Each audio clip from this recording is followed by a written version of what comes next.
Hello दोस्तों। मैंने अपनी ही छोटी साली के गुफा के दर्शन किए, वह भी ट्रेन में, रात के अंधेरे में। इतनी ज़बरदस्त ठुकाई किया मैंने कि साली जी सुबह चल नहीं पा रही थी। क्या बताऊं दोस्तों, जब भी मैं उस पल को याद करता हूँ, उस रात को याद करता हूँ, एकदम से तरोताज़ा हो जाता हूँ।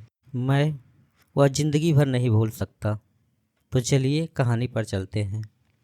बात उस समय की है जब मेरी छोटी साली का एग्ज़ाम सेंटर लखनऊ में पड़ा था और ससुराल में उसे एग्ज़ाम दिलाने ले जाने के लिए कोई भी उसके घर पर नहीं था। तो मेरी छोटी साली ने कॉल करके मुझे बोला कि जीजू, मेरा एग्ज़ाम है लखनऊ में और कोई चल नहीं रहा है, मैं किसके साथ जाऊं? मुझे समझ में नहीं आ रहा है, कृपया आप मेरे साथ चलिए और मेरा एग्ज़ाम दिलवा दीजिए। इतना कह के वह उदास हो गई।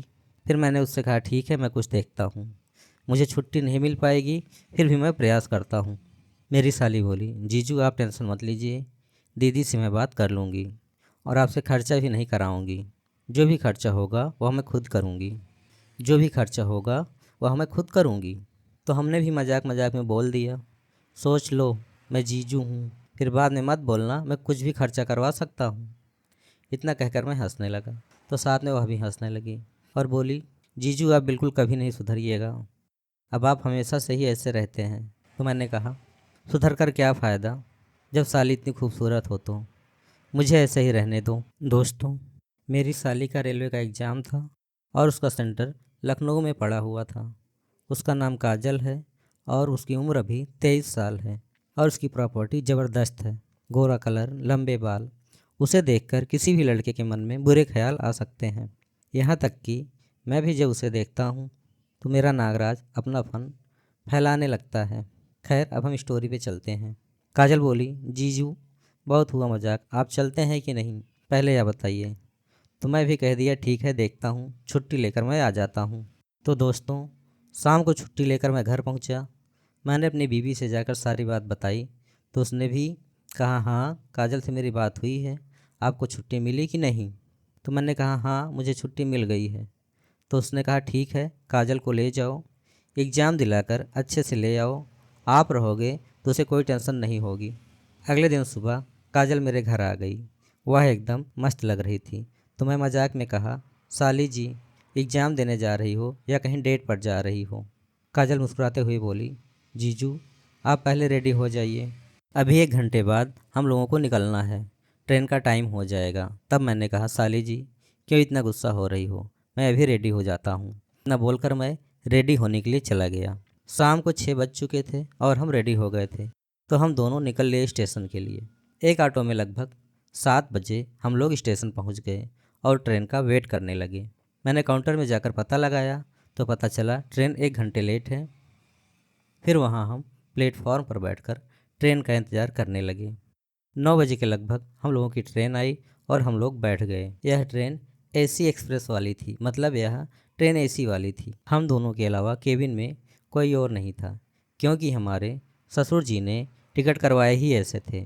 कुछ देर बाद काजल बोली, चलिए कुछ खा लेते हैं और सोना भी ज़रूरी है, क्योंकि कल एग्ज़ाम भी तो देना है। मैंने भी हाँ बोल दिया। फिर काजल ने खाना निकाला और हम दोनों ने खाना खाया। खाते खाते थोड़ा हंसी मजाक चल रहा था। तब मैंने नोटिस किया कि काजल एग्ज़ाम को लेकर थोड़ा नर्वस है। तो मैंने कहा कि तुम टेंशन मत लो, जो भी होगा अच्छा ही होगा, तुम बिंदास रहो, वरना डर से जो याद होगा वह भी तुम भूल जाओगी। इसी तरह बात करते करते हम दोनों ने खाना खाया और अब बारिश होने की थी। सोने के लिए तो सीट अलग अलग थी, पर एक मिस्टेक हो गई। ठंड का मौसम था और ऊपर से ओढ़ने के लिए कुछ आया ही नहीं। मतलब जब काजल बैग से शाल और कंबल निकालने लगी तो पता चला उसके बैग में केवल एक ही कंबल और एक ही तकिया था। तब काजल ने कहा, सॉरी जीजू, मुझे लगता है पैकिंग करते समय मैंने एक ही कंबल और तकिया रखा है। तो मैंने कहा, ठीक है, कोई बात नहीं, तुम लो और सो जाओ, मैं ऐसे ही रहता हूँ। इसके बाद मैंने अपना मोबाइल निकाला और बीवी को फ़ोन किया। बिना तकिए और बिना कंबल के इतनी ठंड में मैं रात कैसे गुजारूंगा, मैं रात भर कैसे रहूँगा? तो बीवी बोली कि काजल को तो मैंने दिया था, शायद वही पैक करना भूल गई होगी। सॉरी, हमको खुद ही पैक करना था। काजल तो अपने एग्ज़ाम के कारण थोड़ा टेंशन में थी और सॉरी बोलकर उसने फ़ोन काट दिया। मेरे गुस्से को देखकर साली बोली, जीजू आप टेंशन मत लीजिए, दीदी हमको कंबल पैक करने के लिए दी थी, मैं ही रखना भूल गई। कंबल और तकिए लीजिए, आप सो जाइए, मैं ऐसे ही सो जाऊंगी। तो मैंने कहा अच्छा, तबीयत ख़राब हुआ तो एग्ज़ाम कैसे दोगी कल? मैंने कहा तुम टेंशन मत लो और सो जाओ, मैं ऐसे ही सोता हूँ। काजल सो गई और मैं भी सोने का प्रयास करने लगा। काजल तो थोड़ी देर में ही सो गई, पर मुझे नींद नहीं आ रही थी ठंड के कारण, क्योंकि मुझे ठंड लग रही थी। लगभग इसी तरह 1 घंटे बीत गए और मैं सिर्फ करवट ही बदल रहा था। अचानक इसी वक्त काजल की आँख खुली और मुझे देखकर समझ गई कि मुझे ठंडी लग रही है। काजल उठी और बोली, जीजू जी सॉरी, मेरे कारण आपको इतनी ठंडी झेलनी पड़ रही है। ऐसा कीजिए, साथ में सोते हैं इसी कंबल में। मैंने कहा क्या कहा? फिर से बोल, पागल तो नहीं हो गई है? इतनी छोटी सीट पर कैसे होगा? काजल उठकर आई और मुझको साइड होने के लिए बोली और मैं साइड हो गया और काजल कंबल लेकर मेरे साथ सो गई और बोले कि ज़्यादा मत सोचिए और सीधे सो जाइए। अब आप ही लोग बताइए, एक ट्रेन की सीट में कैसे 2 लोग सो सकते हैं? पर फिर भी दोस्तों, काजल ज़बरदस्ती मेरे से पूरी तरह लिपट कर सो गई। मेरे दिल में तो मानो अरमानों के फूल खिलने लगे उसके लिए।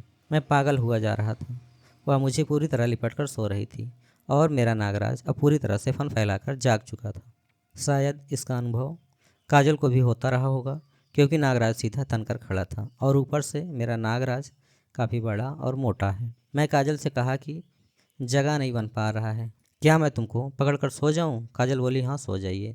तो मैं भी मौके पर चौका मारते हुए एक हाथ कमर में डाला और उसे पकड़कर सोने लगा। थोड़ी देर बाद अचानक से मेरा हाथ काजल के सीने पर चला गया। मैं थोड़ा डरा, फिर काजल कुछ नहीं बोली तो उसके आमों को पकड़कर सोने लगा और हौले हौले से सहलाने भी लगा। शायद काजल भी इसका मज़ा ले रही थी और नागराज को भी एहसास हो गया था शायद वह गुफा में जा सकते हैं। तभी मुझे अनुभव हुआ काजल जाग चुकी है और नागराज को सहला रही है। मेरा हिम्मत और बढ़ गया। फिर क्या था, मैंने काजल के कपड़ों के अंदर हाथ डाल दिया और अपने हाथों से अच्छे से उसके आमों को सहलाने लगा। फिर क्या था, हम दोनों ही आउट ऑफ कंट्रोल हो गए और काजल थोड़ी थोड़ी आवाज़ निकालने लगी और बोली अचानक से, जीजू और कितना वेट करवाइएगा? नागराज के दर्शन के लिए जल्दी कीजिए और नागराज के दीदार करवाइए। तब मैंने कहा देर किस बात की है, चलो सीधी हो जाओ। इसके बाद हम दोनों प्रेम सागर में गोता लगाने लगे और काफ़ी देर तक मैंने उसका भरपूर मज़ा लिया और वह भी फुल एंजॉय कर रही थी।